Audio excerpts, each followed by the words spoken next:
যাচ্ছিলাম মনের শান্তি পেতে একটু, বলতে পারো মনের গ্লানি দূর করতে।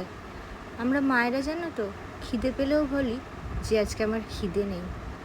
কেন জানো তো? বাচ্চার মুখের দিকে তাকিয়ে এবং সংসারের জন্য। প্রত্যেক মাই মনে হয় আমার মতনই এরকম হয়। আমার মাও কিন্তু এরকম ছিল। আমি যখন মা হয়েছি তখন বুঝতে পেরেছি যে মায়ের মর্মটা। কিছু না চাইলেও মন থেকে সেগুলোকে করতে হয়।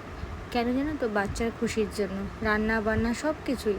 আমরা মারা যারা সংসারে থাকি বা যারা ওয়ার্কিং লেডি, তাদেরও মনে হয় আমার মতনই এরকম মতামত। আমি অবশ্যই সেটা জানি। আর আমার মতন মানে এরকম ভাবনা হয়তো সকল মায়েদেরই আছে।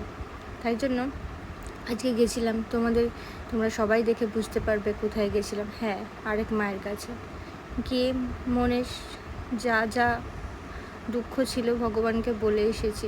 দেশের যা অবস্থা পরিস্থিতি সব নিয়ে তো ভগবানকে বললাম। আমার জন্য তো দুঃখ হলে আমি গিয়ে ওখানে এতটাই ইমোশনাল হয়ে পড়ি যে আমার মানে ভাষার কোনো খুঁজে পাই না। ভিডিও তো দূরের কথা, কিছুই আর ঠিক করে ভালো লাগে না। তাই সকলকে ভালো রেখো ভগবান, এবং সুস্থ রেখো। সবাই যেন সবসময় ভালো থাকতে পারে এবং হাসি খুশি থাকতে পারে। চলো, এইটুকুনি। সবাই সুস্থ থেকো। Love you all.